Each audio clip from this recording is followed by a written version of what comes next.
Good Tuesday morning. This again a great text from Isaiah. This famous text. Everybody here knows this text. On that day a shoot shall sprout from the stump of Jesse, and from his roots a bud shall blossom. This, of course, is Christ. The Spirit of the Lord shall rest upon him, a spirit of wisdom and understanding, a spirit of counsel and of strength, a spirit of knowledge and fear of the Lord, and his delight shall be the fear of the Lord. Not by appearance shall he judge, nor by hearsay shall he decide, but he shall judge the poor with justice, and decide aright for the land's afflicted. He shall strike the ruthless with the rod of his mouth, and with the breath of his lips he shall slay the wicked. Justice shall be the band around his waist, faithfulness a belt upon his hips. Then, boy, this is one of the most famous lines of all. Then the wolf shall be guest of the lamb, and the leopard shall lie down with the kid. The calf and the young lion shall browse together with a little child to guide them. The cow and the bear shall be neighbors. Together their young shall rest. The lion shall eat hay like the ox. The baby shall play by the cobra's den, and the child shall lay his hand on the otter's lair.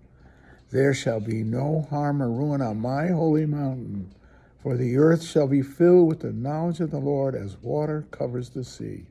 On that day, the root of Jesse set up as a signal for the nations. The Gentiles shall seek out, for his dwelling shall be glorious. Wow, what a text. Isn't that gorgeous? That's pure poetry. That's whoever Isaiah is a genius. That's just brilliant writing. He's taken the most violent part of the natural community, natural predation, and he's seeing a peace even among the natural community. There will be no more death, no more harm.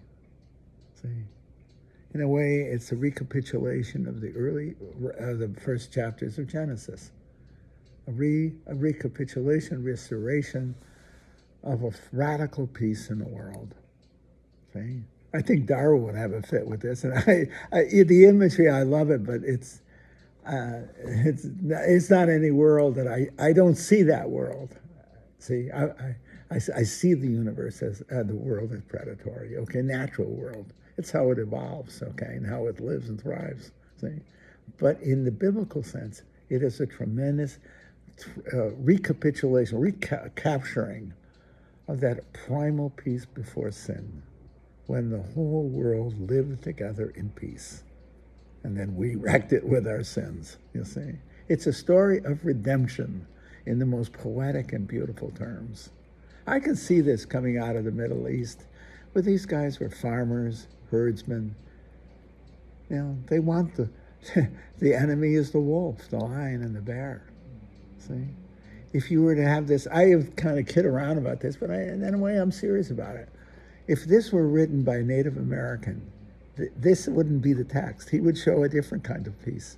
It wouldn't look like this. This is the writings of a herdsman, see, a farmer, rightfully so. His imagery is one of primal peace. If you were to ask a Native American, I think you would see the primal peace being a wonderfully good hunt, okay? You see it in the movie Dances with Wolves. It's the greatest hunting scene I've ever seen. And it's the harmony of the hunters, the horses the hunters are riding, and as they engage in the pursuit of the buffalo in this wild-ass scene. I told my friend Lark Ritchie up in Ontario, said, Lark, he's Native American. I said, watch that movie. And he said the same as I did. What a hunting scene. It's not, there is no way that imagery could come out of the Middle East. No way. They're 6,000 years away from such a culture of hunting, the natural community, the way a Native American is, or was, and still is, in the spirit of the heart. And so it's a different image, but what you're seeing is an image of harmony, no longer tearing apart at the seams, but a land of peace, see? And that is a primal symbol of a greater thing, peace in the world among us, on which we lay down our weapons and we commune together in a peaceful mode. We talk to each other. We walk with each other. in our diversity, but also in a harmony of difference and sameness. I mean that. You know, in some ways, the United Nations came out of that. If we could just talk together, maybe we could stop shooting at each other in some manner or other, imperfectly, but really. We've avoided the Third World War in many ways by talking to each other. I mean that too. Yes, and of course, the fear of mutual annihilation. But also, I think also that we have a community that's talking to each other, at least attempting to talk to each other, and trying to find the peace and make the peace in the world. I mean that very, very sincerely. I think that's Advent to me. It's a time of hope. I don't give up on the human family, as treacherous as our history has been. I think there's a sense in which the wolf can lie down with the lamb. See, that we can make peace among each other, starting in our homes and all the way through the family of humankind globally. Excuse me, I really mean that too. I am a person of hope. When I look at my kids in class, I tell them, believe in tomorrow, believe in yourself, believe in tomorrow, and make a difference. Lead the world, lead it. You're good, you're smart, you have good hearts and souls. Lead the world, lead it. I especially say it to my women students. It's interesting, I think we're in a new age in this regard. More than half of my students, much more, are women. Young women, and they're all going to be doctors and lawyers and professional women, okay? You see the tempo cambia, the times are changing. The leadership of the world is going to be feminine, not masculine. That's what I think. I can't miss it. It's right in front of me. If in my class of 20 kids, 15 are young women, and 12 or 13 of them are going to be medical doctors, and one of my favorites is going to be a financial officer, in high finance. I said, these are all the people you're going to make your living on. It's something to see. I'm privileged because I'm looking into tomorrow. I'm looking into the face of tomorrow. It's right in front of me. These are 19, 20-year-old kids going on to medical school, law school, the professional world, and marriage and family. But what I see them as in leadership positions. It's a new world. It's a world that may for the first time be driven by feminine values, not masculine power, but feminine family values, feminine values. I don't know how to put that well, but I have hope. And I think Advent is a time of hope. I have to say that. Christmas is in front of us, and it's the rebirth of life itself. You see? It's not, it's more radical.